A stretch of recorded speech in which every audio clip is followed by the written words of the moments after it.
Olá, meus queridos, como vocês estão? Hoje vamos tratar de uma temática muito polêmica, que é o Poder Judiciário.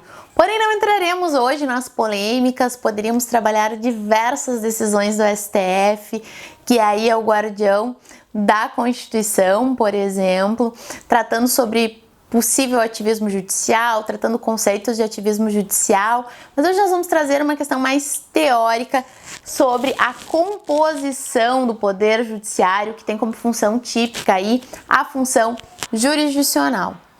Composição do Poder Judiciário. Quais são os órgãos do Poder Judiciário? Quando falamos em órgãos do Poder Judiciário, devemos observar que eles estão descritos lá no artigo 92 da Constituição Federal.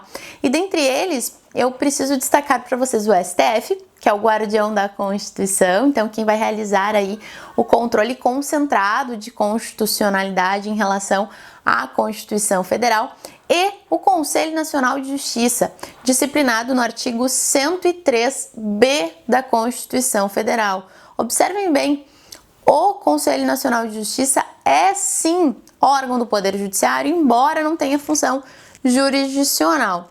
Além disso, a Emenda Constitucional 45 de 2004 trouxe diversas reformas na nossa Constituição. Trouxe uma reforma do Judiciário, ampliou a competência da Justiça do Trabalho e dois aspectos são bem importantes: questão da quarentena de entrada e questão da quarentena de saída.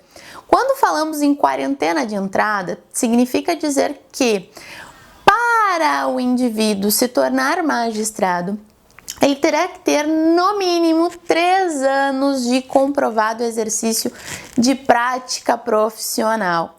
E quando ele sair por aposentadoria ou exoneração, ele não poderá advogar no juízo em que exercia sua jurisdição pelo prazo de 3 anos. Esta é a quarentena de saída.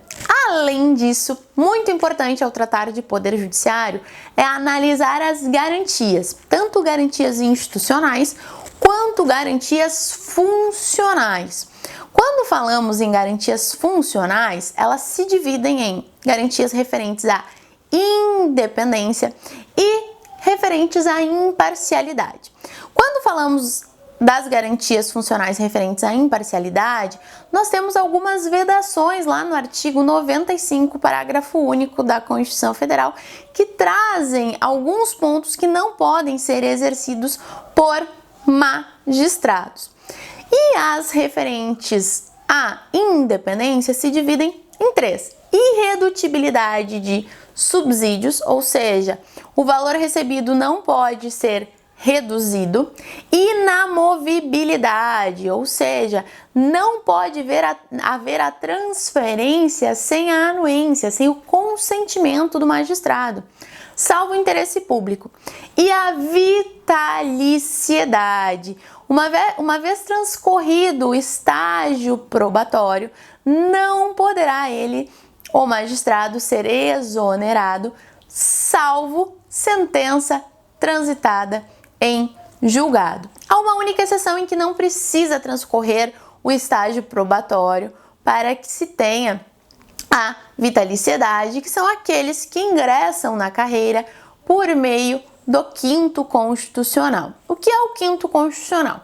Ele se aplica ao TJ, aos TJs, aos tribunais regionais federais a princípio. Ou seja, 20% destes tribunais serão compostos por membros do Ministério Público com mais de 10 anos de exercício e advogados com mais de 10 anos de exercício, reputação ilibada e conhecimento jurídico. Além disso, também membros dos Tribunais Regionais do Trabalho e do TST, ou seja, além dos Tribunais de Justiça, Tribunais Regionais Federais, também se aplica aos Tribunais Regionais do Trabalho, Tribunal Superior do Trabalho. O STJ também tem o 5º Constitucional, porém não é 20% de seus membros, mas sim 1/3 de seus membros possui esta composição. Em linhas gerais, em aspectos gerais, isso seriam os principais pontos sobre Poder Judiciário. Lembrando que neste ponto temos muitas discussões que podem aí ser afloradas e trazidas para a discussão. Até mais!